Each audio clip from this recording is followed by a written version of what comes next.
The Ace Attorney series is a series of games that I love dearly. They were developed by Capcom in 2001. Excluding collections, there are 11 total Ace Attorney games, and I want to rank all of them, including the crossover. I don't plan on going into too much depth because I will make individual videos going over every single game somewhat soon, hopefully within this next year.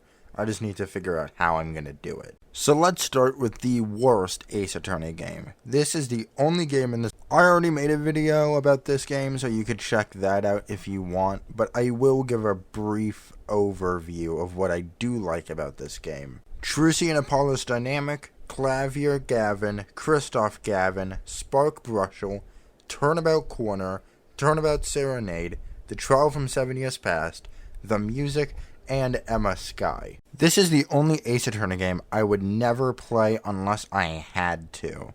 Now, let's move on to an infinitely better game. This might be a bit controversial. I don't want anyone to think that I dislike the first game. The first Phoenix Wright Ace Attorney game is genuinely amazing. However, it has one big problem. That being, two of the cases are not just easy, they're not just boringly easy, but they're tutorial cases. Which unfortunately does hurt this game a lot in my opinion, in terms of replay value. And I do know that there is Rise from the Ashes for the Trilogy Recollection in the DS version, but while that is good, it's not enough to really save it from being my second least favorite. I also don't want anyone to think that this is a bad game. Like I said, this is honestly the perfect start the series could have gotten, but it's mainly just down here because out of every Ace Attorney case, this is the worst to come back to because of the first two cases. The Professor Layton and Phoenix Wright crossover is really good.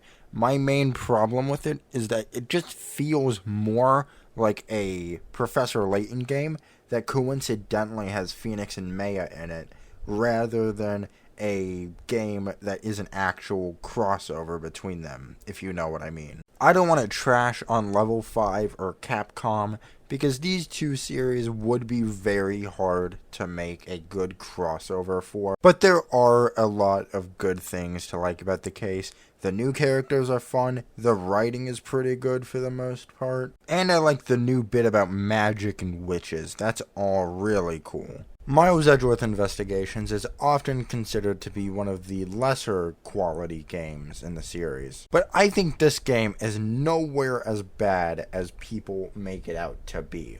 But the biggest problem with this game, to me, are the character designs. Most of the designs are incredibly forgettable, which is weird because this is Ace Attorney. Even the worst designs are not forgettable, but there are a few good designs, such as Shi Long Lang's Kay Faraday, Ambassador Alba, and Ambassador Paula Eno. And speaking of Ambassador Paula Eno, he is genuinely one of my favorite characters in this series, but I'll have to wait till the retrospective whenever I get around to it. So let's move on to the next game. Do you remember when I said that the original Phoenix Wright Ace Attorney was a rough start because of the two opening cases being tutorial cases? Just like the original Ace Attorney game, to me this is a rough start for the duology. However, I do find this game to be a lot better than the actual trilogy's start. However, this is definitely a much better start. The characters are a lot better. The music is such a nice breath of fresh air compared to the series. The animations are all like smooth and clean. Justice for All is a game that I do not know my opinion on, because it has two of the best cases in the series, but also two of the worst cases in the trilogy. And because of that, I will have to put it in 6th place. The Great Ace Attorney 2 Resolve is a huge improvement compared to the first in nearly every way. The writing is a lot better. The side characters are way better. The side characters in the first game weren't too terrible, but they also weren't that memorable either. There are a few, like Sergeant Nosa and Satoru Hasanaga, but that's really about it. Trials and Tribulations is a game that might be my favorite game in the series. These last four always take that title. However, it's definitely my favorite of the trilogy. This is the perfect way the trilogy could have ended. I genuinely have zero problems with this game as a way to stop the series whenever it did. Investigations 2 is a huge step up from Investigations 1. My favorite element that it changed was the character designs. Most of the characters now are as memorable looking as most Ace Attorney characters are. My biggest problem is like the music. It's not bad. It's really good as always. However, it's just off about it. I think the timing is off. It's hard to explain. Dual Destinies is a game that many people in the community are very split on. Some people love it and say that it's one of their favorites. Meanwhile, others say that it's the worst in the series, or close to it. I could see why people would not like this game. However, I love Dual Destinies. In my opinion, Dual Destinies has the most consistently good output of quality in terms of cases. However, I will not deny that this game has two massive problems. The first is the Dark Age of the Law. That is the most common critique, and I get it. This game would rather tell you that than show you it.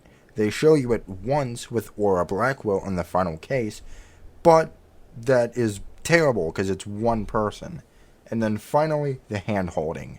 I do not disagree. This game holds your hand way too much. But I'm honestly able to ignore that whenever I jump into this game. Spirit of Justice is an amazing game, and at the time of scripting and recording, it's my favorite game in the series. The world building is genuinely amazing. I like Nayuta a lot more than previous people do. The case is built around the divination seance is really cool. I like how the ones that take place in Khura'in, you could just tell that they were built around the divination seances, and the ones in America weren't. Apollo has the best ending here, and it has the best plot twist in the entire series.